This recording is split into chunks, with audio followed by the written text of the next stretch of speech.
Once upon a time, there were two sisters walking on their home. Then, they noticed something that the event did not expect.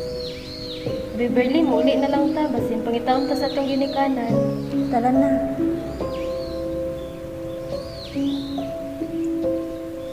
Sige, paway sa tagkadyot dirin. Muraman kog malipong bi. Sige, maghinay-hinay lang tag nakaw. Matulog sa ako kadyot bi kay mo naglabad na akong ulo. Sige, sige.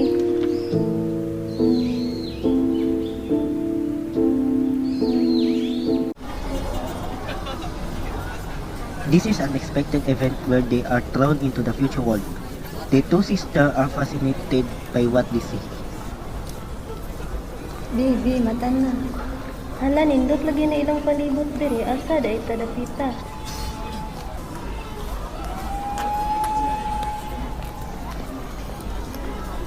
Hala, kanindot sa ilang palibot diri. Oo, dagko lagi kinay lang mga balay diri.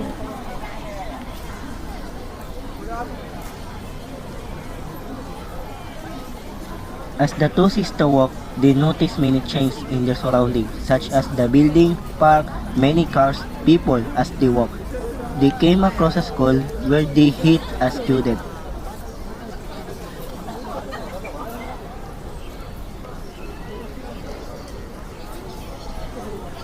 Kinsa ning mga tao diri, dili lagi nato ni sila kaila. Mapud ko kabalo, kay kauban ya ang duha. Ay uno,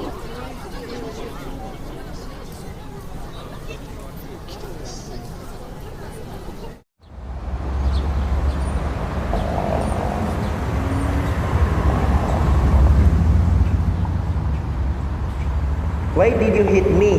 Unsa? What? Do you understand? wala. Never mind. While Ivy and him were talking, they had misunderstanding because they spoke different language.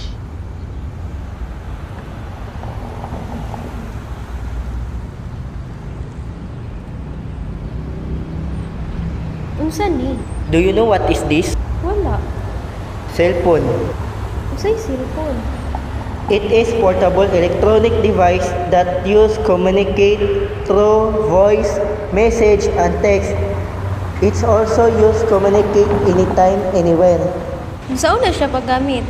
Click the link below the comment section. Thank you. Where is she?